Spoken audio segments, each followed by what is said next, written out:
Très chers compatriotes, après 3 cycles électoraux connus, l'histoire récente de notre pays s'est bien chargée de nous enseigner, à travers différentes leçons tirées, que la souveraineté d'un État appartient au peuple, elle s'exerce par son peuple et pour le seul salut de celui-ci. Depuis 2006, ce 20 décembre 2023, pour la 4e fois, le peuple congolais va exercer son droit souverain de se choisir son président, la République, et ses représentants à tout le niveau. Ce prochain vote comporte tout de même une particularité, car il se déroule en une période assez cruciale pour notre pays et son peuple. En guerre ouverte, face à l'agression du Rwanda menée par son président Paul Kagame, occupant ainsi une partie du territoire congolais, provoquant les déplacements de plusieurs millions de nos frères et sœurs vers les camps de réfugiés, violant et tuant les pauvres femmes et enfants innocents, qui n'ont comme seul péché que le fait d'être nés congolais. Face à cette guerre injuste nous imposée par Kagame et ses alliés de tout genre, la communauté dite internationale a clairement, devant l'histoire, décidé de se placer du côté de l'oppresseur au détriment du sang des millions de Congolais versés dans le seul but d'assouvir leur appétit vorace, comme si le lendemain ne viendrait jamais. Ces peuples opprimés par un cynisme effronté, rendant ainsi cette communauté d'insensibles internationaux complices de l'oppresseur Kagame,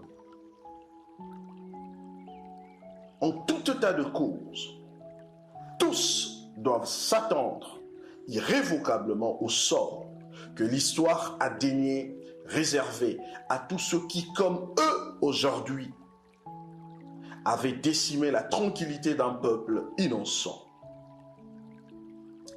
En refusant catégoriquement, ne serait-ce que pour des raisons de morale apparente, de condamner le Rwanda en lui infligeant des sanctions, même formalistes pour